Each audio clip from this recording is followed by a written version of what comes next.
everybody, and welcome to the first episode, the pilot episode of the Soundhole podcast.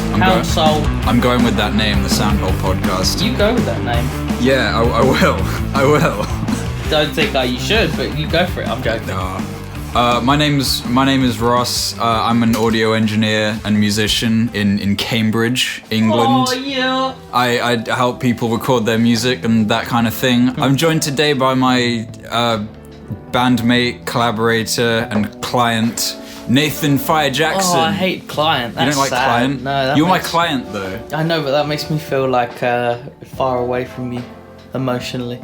Okay, you're my customer. Cum buddy. Cum buddy. I'm joined today with my cum buddy, Nathan Fire Jackson from the band 6am Sane. Do you want to tell us a bit about? Do you want to tell the guys and gals at home a little bit about 6am Saint and what you do? Well, 6am Saint is a punk metal band, and we have played in Cambridge since I started the band when I was 18. I left my first real proper band called God Hates Astronauts. I left that, and then I was working on this band, started it.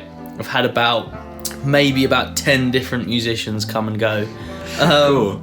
Other than me, you've been gigging with us. Well, you started recording songs for this album. We started in 2019. Yeah, it was early 2019. Yeah, it was like we started February. recording this album that we've been working on since then. And I'm not gonna blame anything on how long it's been taken. It's just taken that fucking long.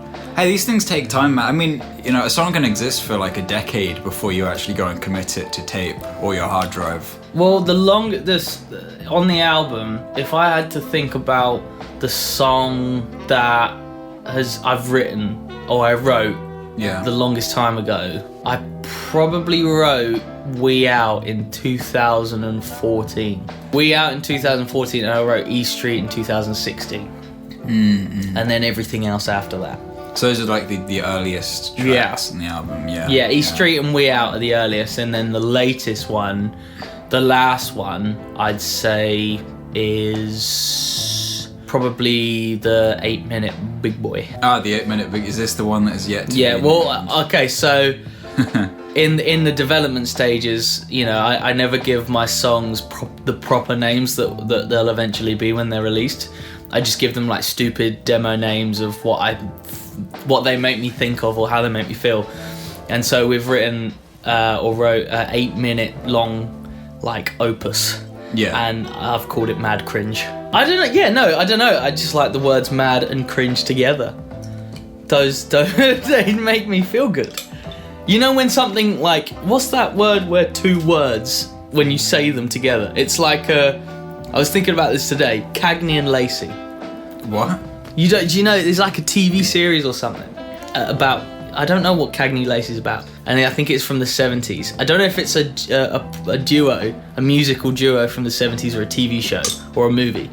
But I know the name Cagney and Lacey together. And it sounds pleasing to the ear. Lacey. Yeah. Cagney and Lacey. Cagney and Lacey. Cagney and Lacey. Kind of sounds like an STD if you say it as one word. Man, like that. I think Cagney and Lacey sounds more like a pub on a corner. Okay. The Cagney and Lacey. You know what? No, you know what it sounds like. Like, you know how pubs called the Dog and Hare? Yeah. The Cagney and Lacey. But it sounds like an establishment that's owned by J.D. Weatherspoons. Yeah, I don't know about that. Which leads me on to what I need to say. What these people need to know is the fact that I got a phone call from you. Me? The other day. You text me, and I briefly saw the text, but I was really busy, so I didn't have time to respond. Okay. And then it was midnight. It was like late for you. Yeah. Because my man... Late for me? Yeah, I know my man goes to bed at like 11. That's a respectable bedtime. Yeah, it is, because you work. Like, you have to get up early in the morning and do your thing, and that's cool. Nathan has this whole bit about me being like an ancient old crypt keeper man, but I'm actually not. Well, Jordan's the same. Okay. You and Jordan are so... You're like... Going out with you two is like taking my granddad's out. Or no, my granddad and his friend. And, like, they've got errands to run. And they, like, see their errand list as really big and, like, I've just got so much to do. Whereas really all it is, like, go to Specsavers and, like, water my daffodils. That is not my day. I don't go to Specsavers. I do need glasses, though. And I don't have fucking See? I don't have fucking daffodils. I have Bonsai plants. I have bonsai trees and other cool plants. But you going out with you two, you're like 10 feet behind me. And like I have to keep looking behind and like making sure one of you's not keeled over. What, making sure that I haven't got lost behind a post box? Making sure you haven't wandered onto the road. And you're just walking right in the middle of the lines. And I just hear like car horns. When we go out, you know, me and Jordan, we go up to the bar, and the bar person's like, "What do you want?" And me and Jordan were like, 2 pints of something cool like Guinness or Doom Bar or something cool like that, please. Yeah. And then they ask you what you want, and you're like, I'll have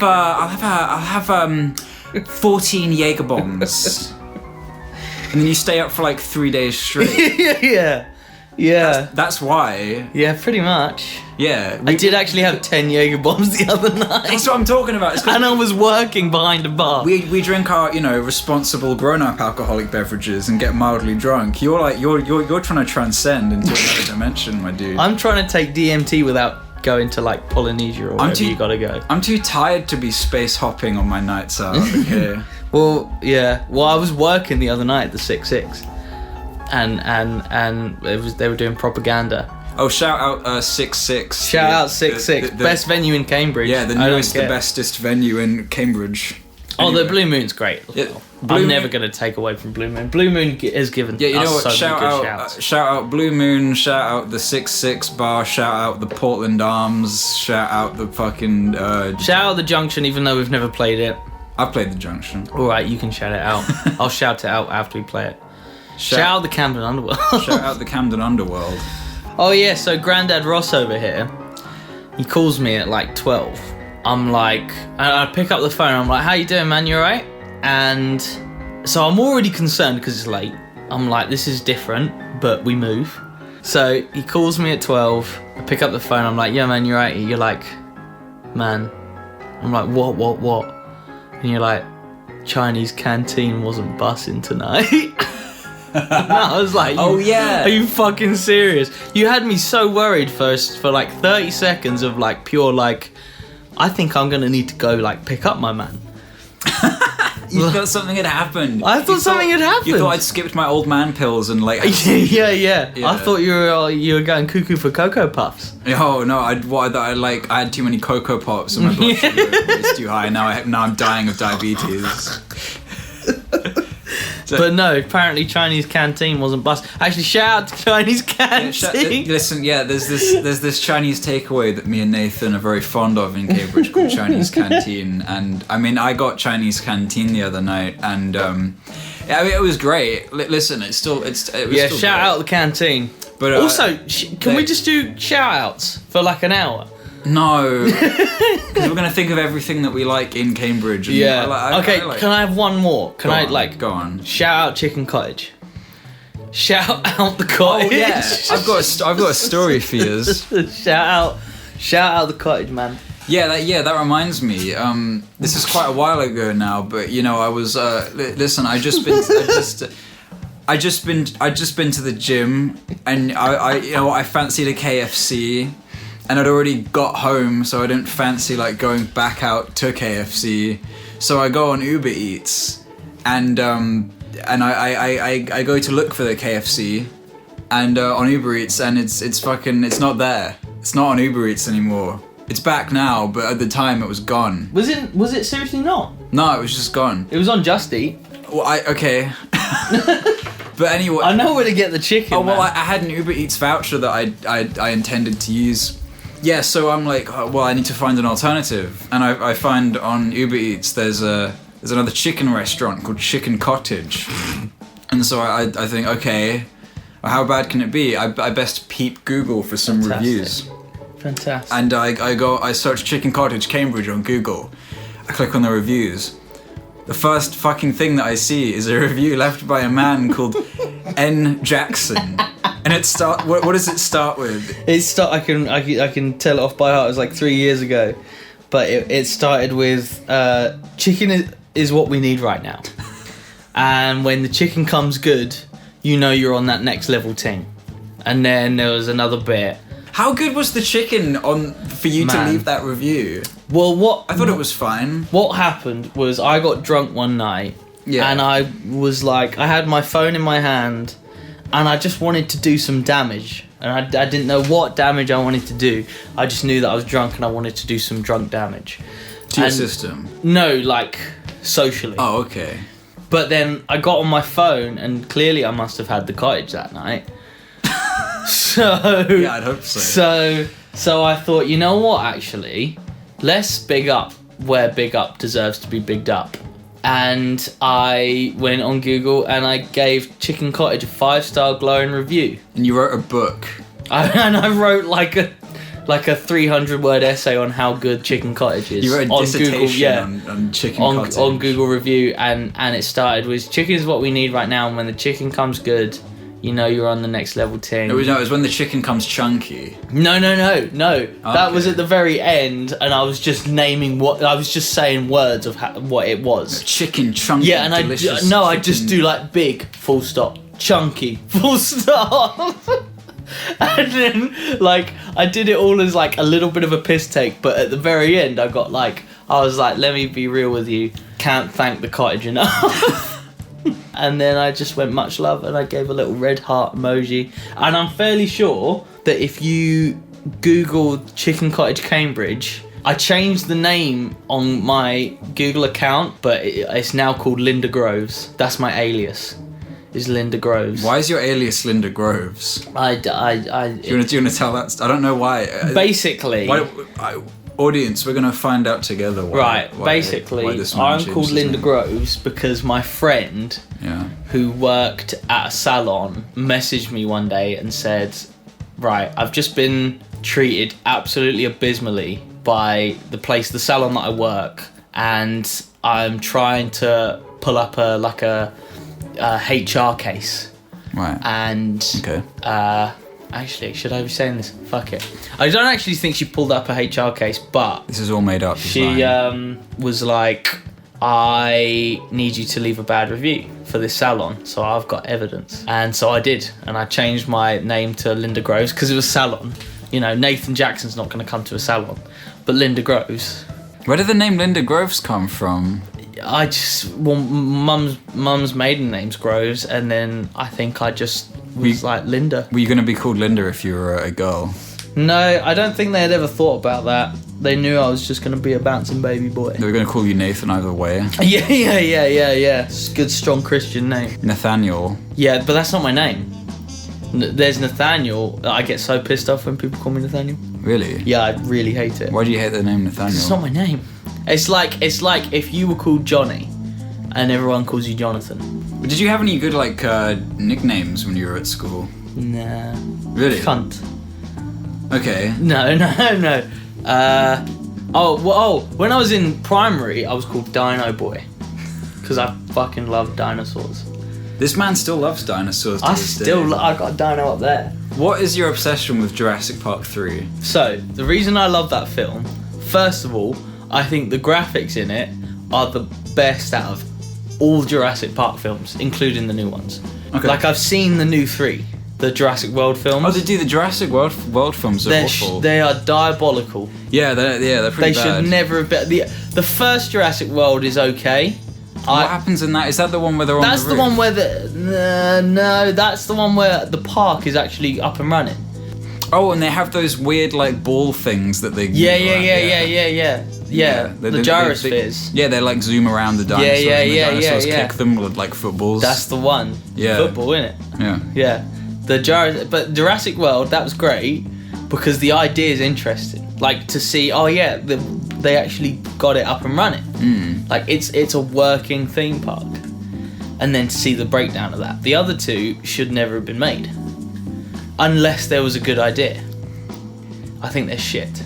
Anyway, we're in the, right now. We're recording at a time where we have one more song to track the vocals for the first 6 AM Saint album. Yeah, we should probably discuss just the whole process of, if we can summarize sort of the process of recording the album up to now, because when we started recording the 6 AM Saint album, Nathan already had one song out that was called Popping Indigo. It's a great song. And then you sort of came to me with this idea of, you wanted to record more songs and potentially have this album. So then we recorded the song We Out. We recorded that here in your house. Yeah. We've recorded the majority of songs here. Half the songs here. About half the songs, mostly been recorded here. So, I don't think I really knew what I was doing at that point with the band. It was in a time where I was still trying to get members permanently, and I was still trying to get this band kind of going. Yeah. Like you wanted like another single out after your first single. Yeah. I wasn't thinking about album. I was thinking about singles and gigs. Yeah. And social media. But even then, it's like when you're doing it on your own, it is tough. There is a beauty in both having multiple permanent members of a band, and there's also a beauty of being the only person in your band. Yeah. There's downsides to both as well. Yeah, because you have full creative control, but then all of the creativity, everything creative and practical. Yeah. It all falls on you because no one else is looking to you to get things done. Like, no one cares. Whereas when you're in a band and it's a 3-piece or a 4-piece, you can kind of delegate those jobs. Yeah. One person can do the social media, one person can do merch, one person can do the gigs, one person can do, you can kind of lean on each other. And that's why you've been a great help for me, because I feel like, it's taken a long time, but with you and me working on it together, it's really turned into our album. It's turned into our project, and I've been leaning on you for a long time for it, but also this has helped you further your skills, further your confidence. I mean, we're always learning, even if and that's the beauty of music, and for me the beauty of audio engineering. You're always learning, you're always chasing. It's not necessarily like you're chasing perfectionism, and you probably shouldn't chase that. Yeah, you just have to chase after what you want to hear, and then you do the best you can at that thing, and then it's done. Well, the reason as well, like, I feel like there's a reason that bands, even bands that are old, they don't stop releasing albums, because I truly believe that those bands feel like they can do better. Yeah, you've probably got the odd band that just does it for a money grab, but yeah, you can tell with later releases in a band's discography sort of where they were at mentally, if they're really trying to still, progress and move forward and create something brand new and unheard, or whether it's like. But back to our band. So we recorded we recorded all of We Out here. We did the drums. Yeah, in one day. Yeah, we did the whole thing in one day. Yeah. So we did the drums and the bass in the living room, and then we packed all that down, and then we set up the guitar amps, layered loads of guitars up, and then banged out the vocals and the gang vocals. Yeah, all in one day. Yeah. With shout out to Joe Richardson of Asbestos Band fame. And Back Alley Jelly. Of Asbestos Band. That's his real name. I'm not going to tell you his real name because I want that. Back Alley Jelly. So then, after We Out came out, is that when you kind of had the idea of wanting to do a full album, or was it an EP first? Oh yeah, I think it was an EP. I think I after that, because without knowing it, doing that with you was like a test. To see if I could do it, if it was possible, if I wanted to do it with you, if we could get a good enough sound. It was just a test of so many different things, and I was like, let's do an EP. Like, let's do that. I think the reason I didn't think albums because I knew that I didn't have enough songs written for an album then. Yeah.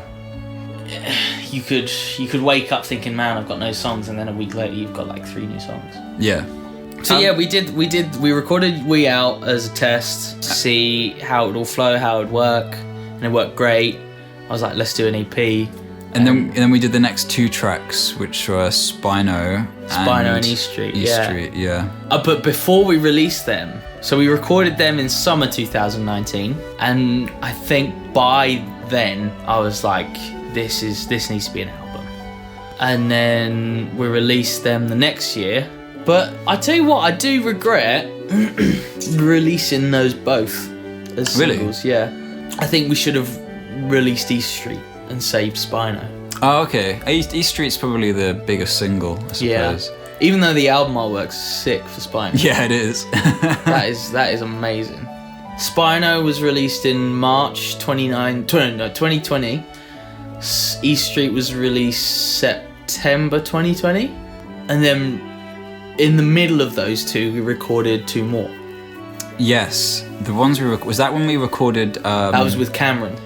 So we spent it was you, me, and Cam locked up in this house for a whole weekend. Yeah. And we recorded Cadillac Death Trap. Yeah, which will be on the album, and Holy Spirit. Holy Spirit, yeah.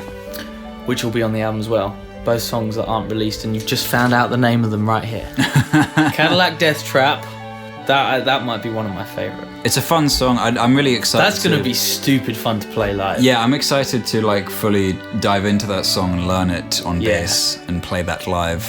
We need two guitars there. I need two guitars for that. We'll figure it out. Yeah, we'll figure it out. But if there's any guitarists that want to join a punk hard rock band full time, and if I like you, you can stay. Well, or a permanent drummer. Yeah, or a permanent drummer. Yeah, because we've been using many different drummers for many different gigs. I've got and a many back different catalogue recordings. of like 7 to 10 drummers that I call on for different gigs. But if you want to be a permanent drummer for 6 AM Saint, and call this number. Call this fucking 999. number. But yeah, so we recorded those two songs. We're sitting on them for the album.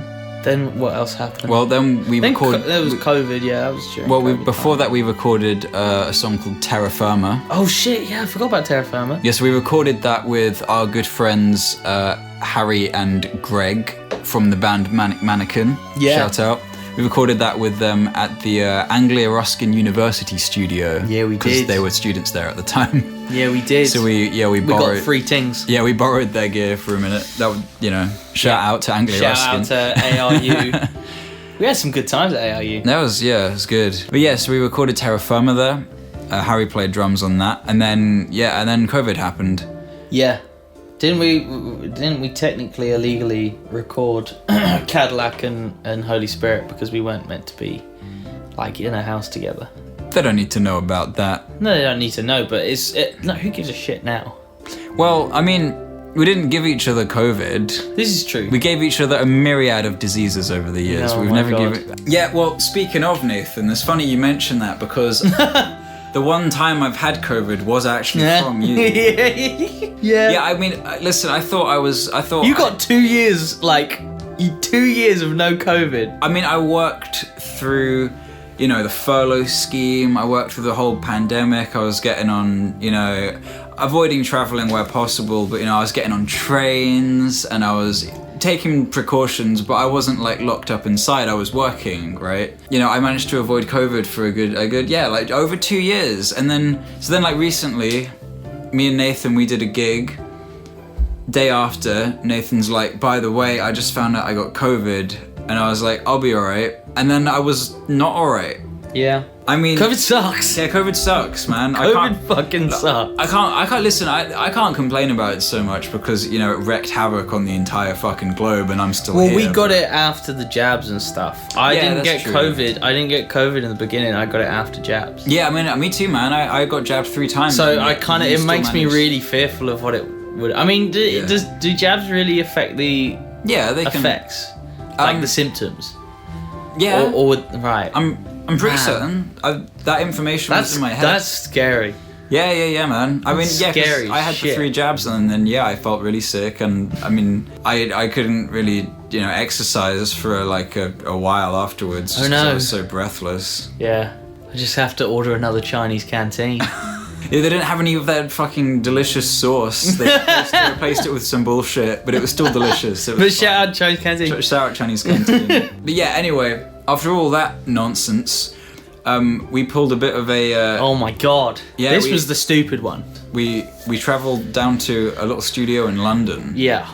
And we pulled a bit of a stint there. We did 38 hours straight. Yeah. Of recording with our good friend Ben Meir. Shout out to Ben Meir.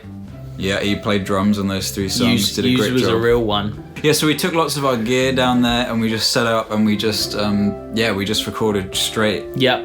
for all that time. Yep, recorded with Ben, tracked all the drums for 3 songs first. Yeah. Then did we guitars. We did all the guitars. And then we did bass. Yeah, then we went back to mine and did the bass there. Yeah, And- at like the next day at like 8. Yeah. Jesus Christ. That was a great time though, man. It was so good to just be completely immersed in the recording task. Yeah. I definitely felt exhausted at the time, but I want to say that it didn't really matter because we were just so focused on the music and making 100%. Yeah, there was focused on nothing the else on my tapes. mind that whole weekend. Exactly. There was something meditative about it because it's I think that's almost the best way. I think that's why a lot of artists do go and lock themselves away in a studio. I think every recording artist should at least once in their life go and do a really intense, like, I don't know if it doesn't matter if it's for an album or an EP or just one song. Yeah. Go and stay somewhere and just work. Like, don't stop until the whole thing is done. I mean, don't die. Right? Just go to sleep at some point, but well, we stayed. We found that the only thing that would keep us up was coffee and cigarettes. I started. I bought a pack of cigarettes for the first time in about 3 years. Ciggies from the Offie. I spent £14 on a pack of Marlboro Golds from the fucking petrol station. But they kept us up. They did. I've got a video of you screaming at seagulls at 4 o'clock in the morning. Oh, I was delirious. Yeah, I didn't know what the fuck was going on. You were shouting, "Go to bed," to the seagulls. They were up and about. They shouldn't have been, and it made me. They were about the place, and it was making me uncomfortable. It was past their bedtime. But we didn't record any vocals that weekend because that would have been mainly because we all had jobs to go to make money so we can record this album. And it's because Nathan ate too many of my cigarettes, so his throat was a bit hoarse. So then we did a gig recently. So back in March of this year, 2021. Is it 21, 22? This year? Yeah. It's 2022. Okay, well, that's cool. I didn't know that. Yeah. So this year, I found out that one of my favourite artists, Doyle Wolfgang from Frankenstein, from another one of my favourite bands, The Misfits, one of the best punk bands of all time, was doing a solo world tour, and they were coming to the UK in August. And so I found out all the dates, and I emailed his management, and I emailed all the venues, and I said if there's any chance of us getting on the bill. But like, I had a really good friend who helped me out, write like a email that sounded quite professional and not like a fanboy. Doyle, please, can I please show? Yeah, Doyle, I love you. Doyle. Anyway, so I emailed round, and the venues were really nice and they were great, and half of them didn't get back to me, half of them got back to me, but it was pretty much like, probably not. I know that they've got a support band booked already, but if anything does come up, or if we can get you on, then we'll let you know. And I was like, that's fair, that's nice, and that's cool. And then Camden Underworld, which is the venue that was closest to us, as we're based in Cambridge. Camden Underworld as well, like, what a venue, what a historical venue. It's like, it's almost like this holy grail of venues. Yeah, it's like this, it's on the top of the pyramid of like sought after places to play. Yeah. And so they got back to us in March, said, we'll see if anything opens up. And I'd think about it every now and again. I'd be like, I wonder if like they ever thought about us or listened to us or whatever. And then 7 days before the gig, I check my emails in the morning when I wake up, and would you like to open the door? Yeah, could probably go for that. It was a day well spent. Yeah, no, I lost my mind. Like, I called you, and I called Jordan, and I called Matt, the drummer who played with us that night. You did a great job. He fucking killed that shit. It's that thing where you're thrown into like fight or flight. Yeah. You're thrown into a really unpredictable moment, and you just go on to like, all your adrenaline just goes into it, and you do it. Yeah. So we did that. We supported him. We were on first. We also played with a great band called So Long Until the Seance, and they were awesome. They were really nice guys. I think they're from Belfast. I think so. Yeah, they were from Ireland. Yeah. They were like the nicest guys. They just talked to us. They just were really cool, and they helped us out, gave us advice, and it was the first time for at least you. Matt had played really big shows before, bigger than that. Yeah, it was definitely like a step. But I think he was nervous as well. But I think I know that I was more like freaking the fuck out. It's just one of those things where the second you actually start playing, it just comes flooding back to you. And you just do, everything goes. It really feels like a sort of fork in the road before you do a show like that, where it could go either one way or the other. But really, it's just going to go the way it goes, and you better just have a good time. You could be having the worst fucking day, and then you get on stage, no matter if there's 10 people, 3 people, or 10,000 or whatever. You've got a job to do. If you believe in the songs, you'll perform them with your entire being, and you leave nothing on stage, no matter how many people are there. If you're not happy with the turnout, then just know that every gig's not going to be like that. There's going to be better ones, there's going to be even worse ones, and you've just got to take every single one, because at the end of the day, we're all doing it because we love it. It's a brilliant privilege to play a gig. Yeah, I honestly believe that. Oh, 100%. Like, regardless of who you are, or how many people I'll are thank there. any venue, any promoter that gives a band a shot. Yeah. And there's a lot of great ones out there, and it's down to so many working parts. Yeah. That you end up getting these great bands that are popular now. And Underworld, I can't sing their praises enough for seeing us and saying, we'll give you a shot, we'll take a chance, and they did, and we got to support Doyle, and that was one of the proudest moments I've ever had, and I hope to have many more.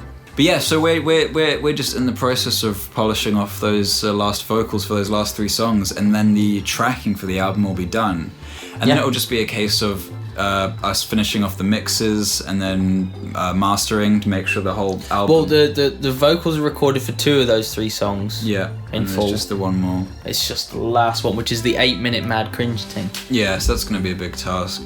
They'll be interesting because we're going to be working with songs that have been recorded over 3 years in a myriad of different places with many different musicians, and I think we're going to have to just play to that strength.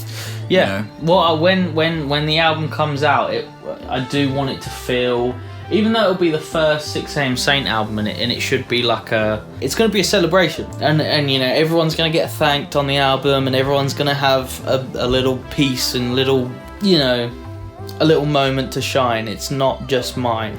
Yeah. Me and my friends. Yeah. Yeah. That's what this first album is. It's me and my friends. It's a celebration of these 4 years of working on this project. And then after that, the album afterwards, that will be, I feel, more direct, straight down the line album. Yeah. But this album, this process, I think it's such a great celebration of everything that you've been. Is this, of everything that you've done, but then every collaboration that you've had along the way, and it really everything shines through. Everything has a shining moment. I think I'm very happy with how it's worked, and I wouldn't change a thing. Yeah. But for the next album, and I've already started writing new songs. I write new songs all the time. So it's just a case of sifting through, filtering through, and seeing which ones actually will fit. It's always good to keep. Even if it's just little throwaway ideas, it's always good to keep writing. Yeah. You know, keep writing in your head, keep writing every time you pick up an instrument and just make stuff I remember up on the when spot, I used to work in this warehouse. Yeah. And I'd like say to the guys that I was working with, I'd be like, oh, she's got to go to the toilet. And then I'd go to the toilet and I'd go in the store and I'd like record a little voice note of a melody that I was thinking of. That's great. Yeah. I still do it. I still do it all the time, but I'm just not as nervous, so I'll just do it. And people around me are like, what the fuck are you doing? I'm just like, it's my process, man. Yeah. Allow it. Because I mean, that is the thing. When you do stumble across an idea that's just sort of out there in the ether, but you really do want to, you know, make it real. In the moment, you do just have to jot that stuff down, otherwise it will disappear. Well, then let me ask you this. Mm-hmm. Does with ideas and inspiration is a word that really, like, it kind of bores me. Okay. The idea of inspiration and the idea of like, oh, I'm so inspired, because I think it's so many people manufacture inspiration and it tricks a lot of people. I think true inspiration comes, I don't think it's as obvious when true inspiration comes.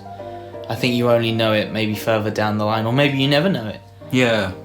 Because, I mean, everything that we interact with as far as, like, music, movies, art, right? It's all filtered through these sort of definitions of, like, what, you know, genres of music or styles of painting or whatever. But then, I mean, maybe what really inspires you is it's nothing to do with any of those definitions. Maybe it's just, I mean, for me, there was always certain records that I very specifically just liked for their sound design and production. I was never really into music when I was really young, but I always liked things that sounded a certain way, and I didn't have the words to describe that at the time. It's just a feeling. Yeah, but there were certain things where I'd hear one song by one artist and I couldn't care less, and I'd hear another song by the same artist, and it was just this it's like a textural thing that I like about this. It's not necessarily the music. And it's really cool when you're young, because you don't have an idea of like this genre elitism bullshit thing that you do now. I'm guilty of it. Oh yeah, me too. If it doesn't have a guitar with, you know, distortion, then I'm out. But is that specifically what inspires you? When I think the thing, like, when I think about true inspiration for me, the most obvious example of inspiration that I could tell you about is one note or two notes in a song that I'm humming, and then I'm just doing something, I'm working on something totally not linked at all, and I'm just throwing in different notes, and then I'm like, well, what if this went there instead of there? And my brain's doing it without me consciously thinking about it. Yeah. And then when it starts to get interesting, that's when I start to consciously think about it. So it could start from like a Green Day melody, like a melody that Billy Joe Armstrong's singing, or a melody of one of my favourite songs of anything. And then it turns into my version of that melody, which then turns into a new melody, which then turns into a polished version of a new melody that I've come up with. Yeah, it's this ever evolving thing that just sort of occurs in the mind, isn't it? Where it just sort of you'll really start to notice it when it really takes on its own form, and it won't even necessarily be anything like the thing that inspired it. No. You know? Yeah, it could be a brand new thing. And I feel like in the 90s and early 2000s, bands were trying to be like, do something completely unheard of and new. Do something crazy. Yeah. And that's why we had the birth of Limp Bizkit. This is why nu metal became a thing. You know? Limp Bizkit divinely inspires me. Not to do that. Listen, dirty all of you at home, you think you did it for the nookie. We really did it for the nookie. We do it for the nookie every day. We be nooking. Yeah. When we finish this podcast, nookie. We're gonna go grab some nookies. Yeah. I'm gonna order a 6-piece of nookies. We're gonna order a McNookie sandwich. What the fuck is a nookie? What is that?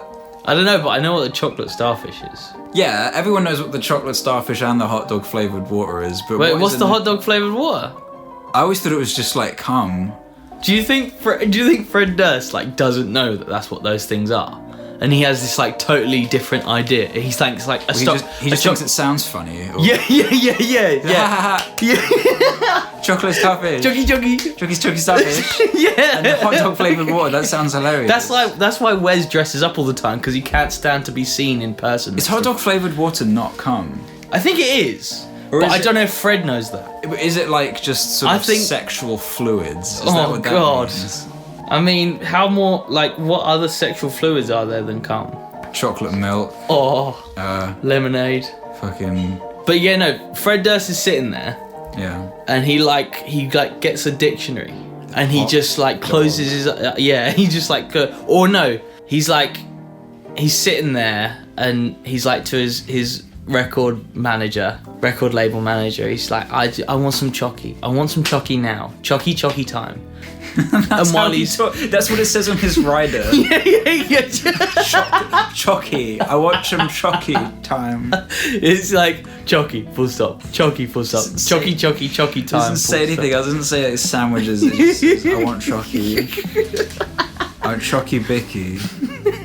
And a glass of warm milk for after the show. yeah. But yeah, he's like waiting for Chucky, and while he's waiting for Chucky, he puts SpongeBob on, and Patrick's his favourite character, and so he's sitting there with Chucky in hand watching SpongeBob, and he just marries the two words of his favourite things together, and he's like, hey, Chucky Starfish. yeah, and he's like, okay. Yo, let's record an album. He's eating like handfuls of those, what are they called? The chocolate stars, the Cadbury's. Oh yeah, Magic Stars. He's eating handfuls of Magic Stars. Magic Stars. Let's go an album. He's just eating like so much. Magic Stars. I just Googled, what is the meaning of hot dog flavoured water? And according to Wikipedia... No, he just likes drinking, you know what, like in jars, the hot dogs, he likes drinking the water that they come in. I mean, that is hot dog flavoured water. Well, according to Wikipedia... That's wiener water. According to Wikipedia, hot dog flavoured water is an in-joke started by Wes Borland at a truck stop whilst the band was on tour, where Borland saw bottles of Crystal Geyser flavoured water and made a joke about having meat or hot dog flavours. You're dirty. Why is it called a chocolate starfish? According to the book Guitar World Presents New Metal, Limp Bizkit's Wes Borland revealed his bandmate Fred Durst called himself Chocolate Starfish. Why? Because that term is a slang for the anus, and people called Durst an asshole. I mean... That's according to cheatsheet.com. To Cheech and Chong. Cheatsheet.com. Also, I mean, I wonder how much say Fred Durst gets on those albums. How much say? Yeah, like, I bet he had so many ideas, and they're like, yeah, sure, Fred. And then none of them made it to the album. What, like, do you think Fred has, like a folder full of, like, thousands of raps? He brings a notebook, like in a backpack to recording sessions, like he's in school. He's got, like, piles of notebooks with, like, millions of different raps in them. They only use, like, a few of them. Yeah, Eminem borrows them for his albums. Fred Durst wrote Lose Yourself. Fred Durst wrote Fred Durst was the guy in Stan. Yeah. The same man Durst who wrote Stan. Did It For the Nookies, the same man who wrote Stan. Fred Durst is Stan. That's him talking on the song Stan. Yeah. Fred Durst, not many people know this, but Fred Durst also wrote Trooper for Iron Maiden. Oh, really? No. Okay. Fred Durst also... He wrote the first Transformers, though. He wrote the whole movie. He wrote the whole He wrote it. Yeah, he just wrote it. What, Transformers, Fred Durst wrote that. Is this like a monkey at a typewriter thing? Fred Durst writes so many raps that it turns out that, like, in that infinite stream of rap, yeah, they just get lost. One of them was the entire script for Transformers. Because they get lost, and like movie directors and other artists just find them and just like shape them to like for new releases. Well, you know, they say there's different sizes of infinity. You've got like infinite combinations of like word combinations, but then you have different like combinations of letters, which is a whole bigger infinity. On the smaller scale of the infinity, you've just got like the contents of Fred Durst's like notebooks. Which like covers quite a lot of combinations of every letter and word at this point. It's a lot of grains of sand. So at some point, he was just writing raps, and a load of the raps turned into the whole. Do you think there's like Transformers. tortilla wraps just like mixed in with the paper? What do you mean? What, like bits of food? Doritos. Yeah. Because he's just sitting there like eating handfuls. Magic Star He's packet. eating handfuls of chocolate stars whilst he's writing his rap. That's his energy juice. His brain food is Magic Stars. Brain food. Because he sees them and he thinks they're starfish, and he's like, chocolate starfish, that's like me. And and then he does it, and then he says every time he eats a Magic Star. Every time he eats a Magic Star, he does like half a jumping jack, but stops when he's fully spread, like a star, and he just holds it for like 10 whilst seconds. he's chewing on the chocolate. yeah. He just eats it like spread out, and then when he's swallowed, he just goes back to normal. I don't think I've ever heard Fred Durst in an interview, like his normal voice. You never heard him talk? No. And I don't want to. I want to just know that that's what he sounds like all the time. I think that's just how he sounds. I think so.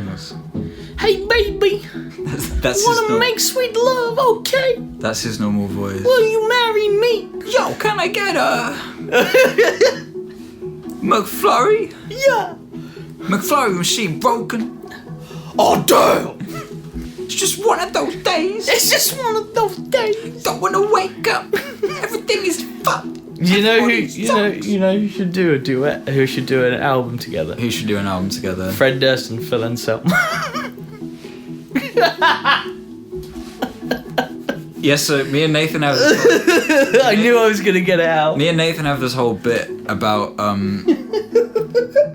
Phil. I don't even know how this got started. This isn't even going to be fucking funny to anyone. No. We have this whole bit about Phil Anselmo, who, if you don't know, is the singer from Pantera. Bald Nazi boy. Yeah. He's a little bit, he's a little bit controversial. He's a little bit racist. Yeah. He's a little bit, he says Just a some, tad. Yeah, he says some pretty unsavory. He said some questionable things in his day. Yeah. I'm hoping that.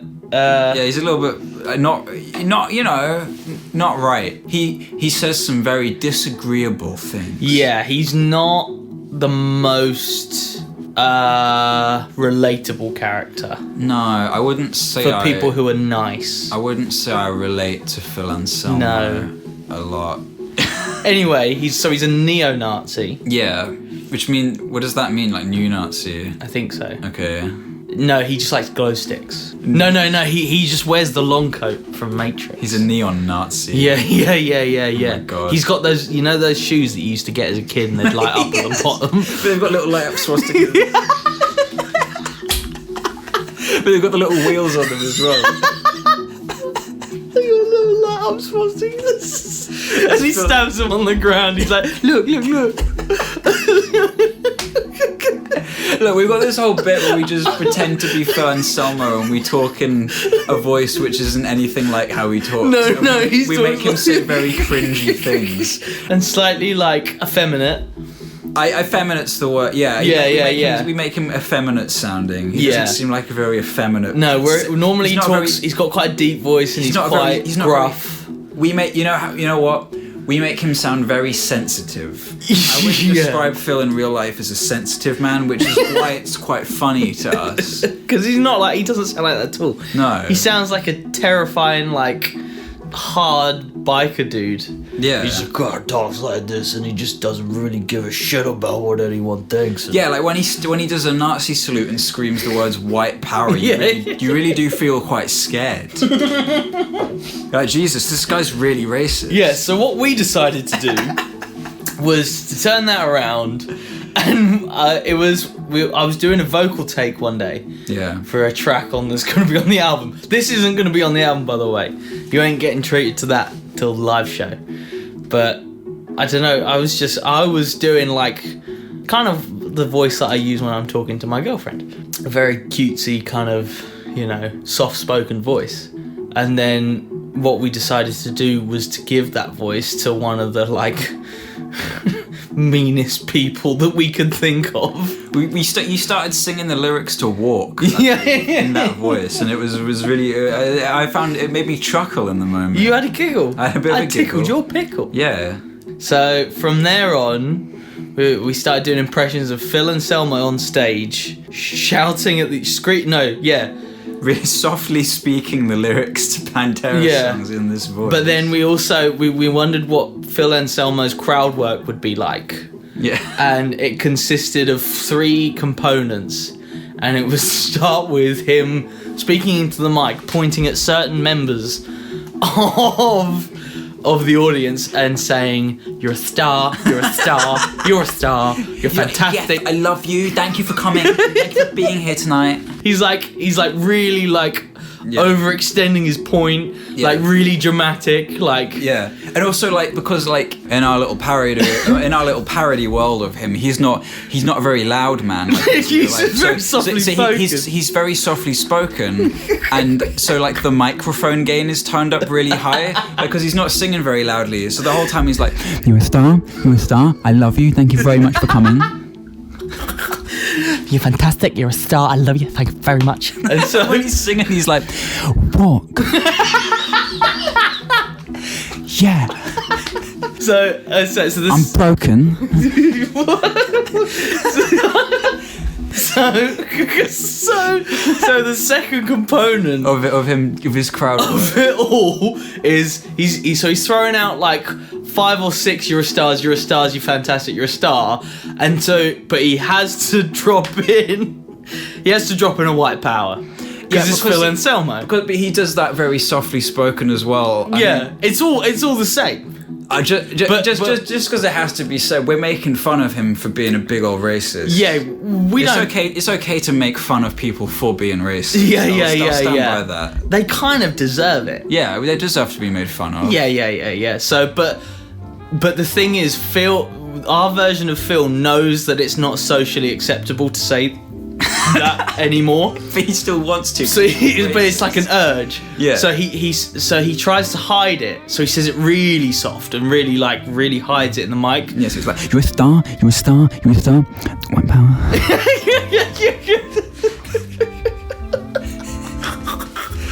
Now this last little bit of this last component that needs a bit to the Phil Anselmo vocal trilogy. That needs a bit more explanation because Nathan, you know, amidst this conversation, we were also, I don't know how this came up, but we one of us thought that it would be really funny if people started referring. This is very disrespectful. But we thought it'd be really funny if people started referring to Dimebag Darrell as simply the bag. You're like, yeah, I love the bag. Baggy. Oh, Baggy. I love Baggy. I don't know, whoever's gonna listen to this, just if you're on your own, just say, "We love you, Baggy," in our Phil Anselmo voice. Love you, Baggy. Baggy, we love you, Baggy. It's so much. Everybody give it up for Baggy. Baggington. Baggy. Now, and then Nathan said one of the funniest things I've ever heard in my entire life. And it's changed the way that I look at Tesco shopping bags. Nathan... So, right. You just do his whole crowd. Right. So, Phil Anselmo, they finished the set, everyone's cheering, everyone's loving him, everyone's walking off stage, they're giving the last thank yous, and you just hear Phil Anselmo on the mic just going, thank you, we love you so much, you're a star, you're fantastic, you're a star, white power, bag for life. Bag for fucking life. And when he says bag for life, he like pounds his chest to give him like a piece. Thank you everybody for coming. You're a star. White power, bag for life. That one's got the passion. That one, like, out of everything he says, the thing that he most believes in is bag for life. And then he looks like passionately at Dimebag from across the stage. He does that like thing where you try and stop yourself crying, where you put like your chin like your lower jaw over your top teeth. Yeah. He's like, but he's still got the mic up, so it's like. Oh my god! Oh, then what was it we were doing earlier? So earlier we had this idea because obviously they're doing the Pantera reunion and stuff, but I feel like if Dimebag Darrell and his brother were alive and they were still touring as Pantera, like watching a Pantera show now would be very different. And what we like to think of that being is they're all on stage, they're giving it their all, they're performing, but Phil, he's just kind of pooting around the stage. He's kind of like waddling and like he's walking around aimlessly, like he's not really. You're watching him and you're wondering, do you know where you are right now? He's walking around stage like you walk when you first wake up to go to the toilet. Yeah. That's how, for the whole set. And he's singing really softly, and He's on his phone. He's on his phone, yeah, and he's like ordering like Uber Eats, and he talks to himself about his order, but every time he talks, he doesn't just do it to himself. He like puts the mic to his mouth. Well, he's got the mic up to he's got the mic up the whole time. He's looking down. Yeah, but then when he's not talking, he takes the mic away. so he specifically goes up to the mic to like whisper, be like, That sriracha was actually really hot last night. I don't think I can have that again. But then like when Dimebag's like soloing, he goes up to Dimebag. He's like, Baggies, do you still have that promo code for Uber Eats? Because I didn't get that one, and it's 25% off up to a maximum of £15. yeah, actually, if you could just log in. And like Dimebag's like mid-sorry, he's like, He has to log into yeah, so he has to just tap while He he's has to log into Phil's Uber Eats. yeah, and then he's like saying like, Well, do you want anything, actually? He has to log into Uber Eats on Phil's phone while soloing with the other hand. but what Phil's doing is he's like, Baggy, do you want anything? and he puts like the vocal mic up to Dimebag. And Dime's like, what the fuck are you doing? I'm busy. And he's like, sorry, I guess no sauce for you. No garlic herb for you. And then he's just like, Baggy. I've got no money. Could I borrow some money, please? and he's just like, and Dimebag just like quickly glances at like his back pocket where his wallet is. And it's a Velcro. Wait, why would he... Hang on. He needs his card. But it's on his account. Because he has the promo code. Alright, let's say that like it's on Phil's account, but Baggy's used his promo code. Like Baggy's while Dimebag's soloing the whole time. I'm calling him Baggy. While Baggy's soloing, yeah, he's logged on to Phil's email, Philip, found the code for him, and applied it. So Phil has the code, but he doesn't know what to do. Yeah, he's like, Baggy. He's like, Phil, he's like, I got an email with a code, and I can't.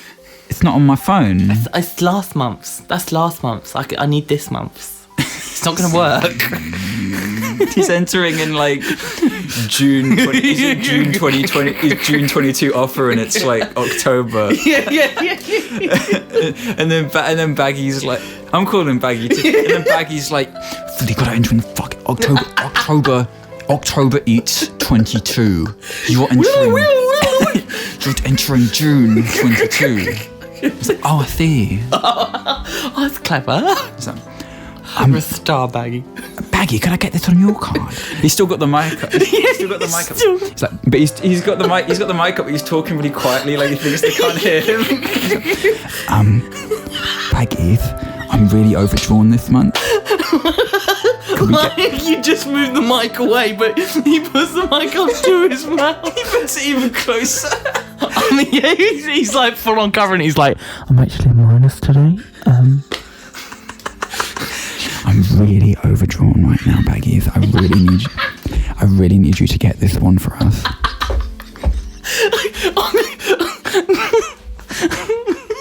I know you're only getting chips. Bow to bow, yeah. Like, if you get this one, I'll get like another one like later on. But yeah, if I could just get your card. Is your wallet in your back pocket, Baggy? So what he does after that, he goes into Dimebag's chain-linked wallet.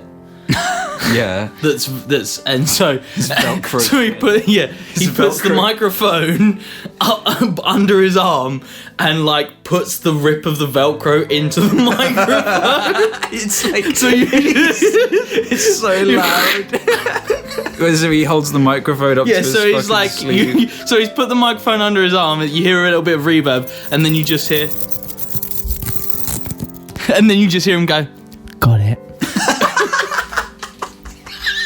But then, like, you can clearly see him, like, in the background. you can clearly see him, like, going through the, like, other stuff in his wallet, like, and he doesn't steal his credit card or anything. He just pulls out like a loyalty card. Yeah. And he's like, ooh, and he pockets it. He just pulls out like a Starbucks card with like 5 coffee cups in it or whatever, and he's like, "Oh, I'll have that." Oh, I like coffee. And then like it's near the end of the solo, and he just goes, "Baggy, it timed out." Well, so then what? Phil completes his Uber Eats order, and the hilarious joke concludes. The hilarious joke concludes. It's There is an end to this. What's that? Is the show's finished, so it's like a big ending, like duh, duh, duh. Everyone's saying good night, and like everyone's waving it off. Baggy's doing his Baggy's fucking going to town on his neck, and then they all walk off, and it's like finished, and everyone's like woo. But Phil doesn't quite understand the like etiquette of like leaving the stage when the set's finished. Yeah. He just kind of is still wandering about, just talking into the mic. He's just waddling around. Yeah. He's like just taking these big dumpy footsteps. Yeah. And he'll like disappear briefly for a bit, but then come back on. He'll come back on like eating an apple. Like scrolling through his phone. Yeah, he's just like wandering on, and all you hear is just like, Yeah. Well, that's bright. You just occasionally hear him be like, yeah. Yeah. He's just, you see his phone, he's on Pinterest scrolling through pictures of Dimebag, liking them all. He's literally played a show with him, and he's just on Instagram liking all hashtag Dimebag. Yeah, he searched hashtag Dimebag. That's a good one. I hope Phil Anselmo hears this one day. I don't. I kind of do, I guess. I mean, I think you'd like it. I'm okay with making fun of Phil for being racist. I'm okay with that. I'm okay with it. He knows it. Yeah. He knows he is right. I mean, at the end of the day, he is the one that shouted "wipe out." Yeah, he did that. That's real life. He did this. Yeah. What was his excuse for doing that? I'm white and powerful. To quote him, he really said that. Really? No. Oh. Well, I don't know. Yeah, you never know with these kind of racists. You never know. Yeah. You never know. No. Bag for life. I hope people enjoy that story. The bag. The bag, man. So, back to our real idea. Phil Anselmo and Fred Durst. Right. Phil, the collab of the century. Yeah. Okay. What sort of music would they rap and or effeminately mutter into a microphone whilst ordering beats? Well, the common theme seems to be food. Okay. So I guess maybe they're just favourite takeouts. Like favourite eating establishments.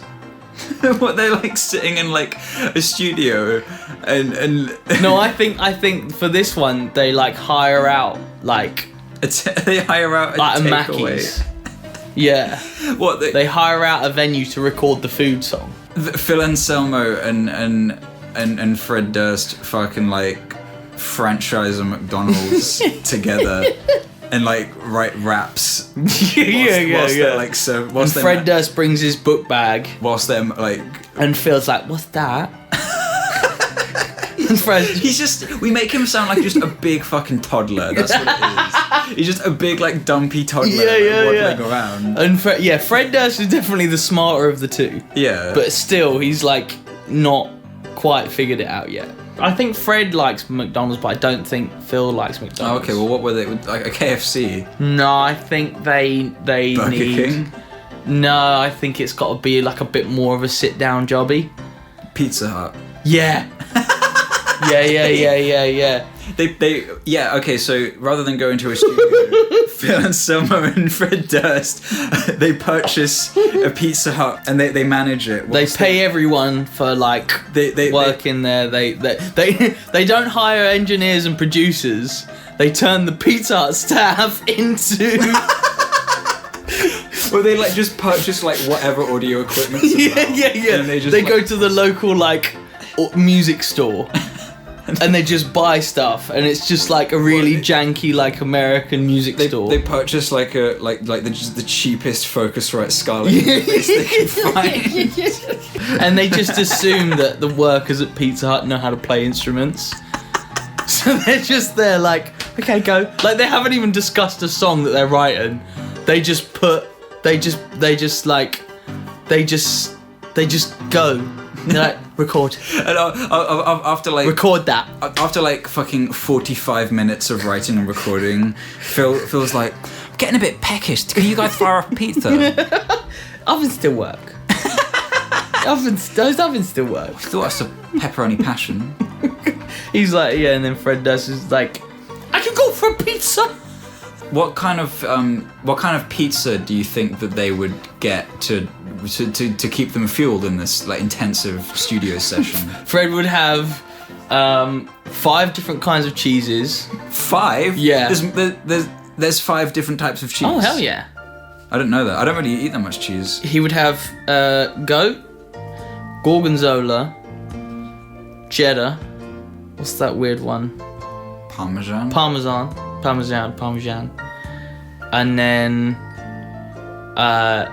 and then like cream cheese.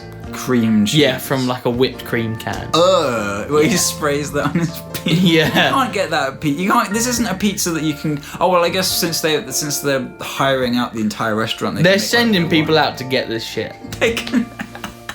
Yeah, like the music store knows the Pizza Hut staff and also the local like 7-Eleven. What if they get so distracted by the prospect that they can now make any kind of pizza they like barely make any music? It takes 7 months to record one song. So Fred would have the five cheeses. He'd have onion. Okay. Because he likes onion. And chocolate. And then he'd have magic stars sprinkled on top. That's disgusting. And a chocolate crust. Chocolate, you know, yeah, you get cheese crust. Oh, with like Nutella. No, fuck that. No, not chocolate crust. He's got hot dog wieners all like within the crust. I hate that. I know exactly what you mean. Yeah. I had that once, and it wasn't itchy if it wasn't the one. Wait, they actually do that? Yeah, that was a weird. thing. That was a hot thing. dog wieners are grim. Yeah, hot dogs are gross. This is the Durst pizza. Yeah, that's the Dusty Durst. The Dusty called. Durst. Yeah. Okay, and then what would Phil's pizza be? What would Phil's pizza be? It's just bread. And then what? It's bread, like the base. Yeah. Then no like tomato cheese, just bread and pesto. Just like from the jar, just thrown on. And just moved around. Not even spread. It's just like thrown on and that'll do, and then in. It's just cooked pesto.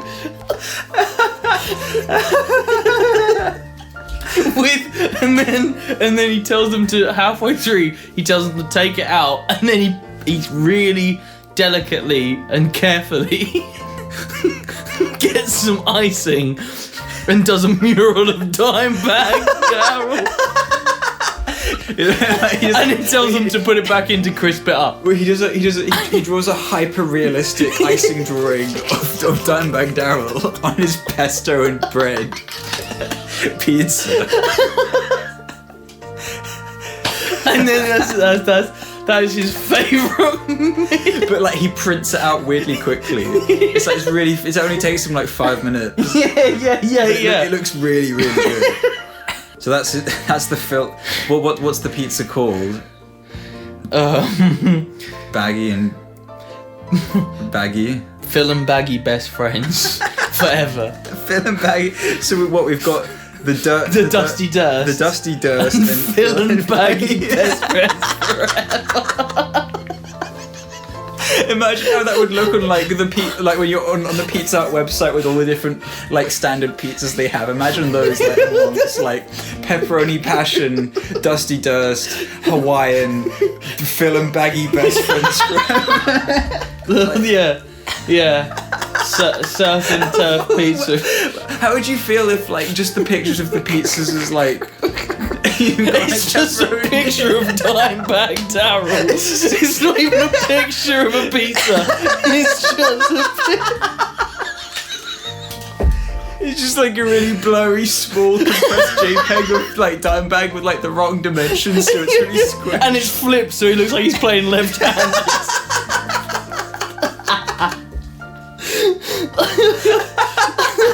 It's like really pixely, but you can still see that it's him.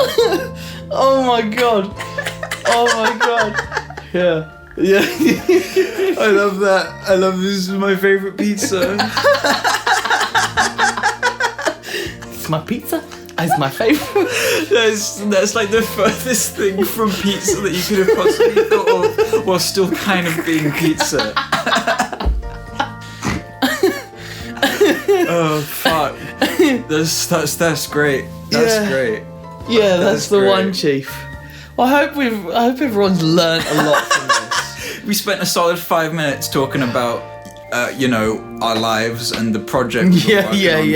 And about 2 hours talking about Jurassic Park and Phil and Anselmo and Fred Durst. I mean, that's good. Yeah. That's a good quota. Yeah. I'm happy with that. Well, thank you for listening, everybody. To that random bullshit. Yeah, thank you for listening to this pilot episode of the Soundhole podcasts.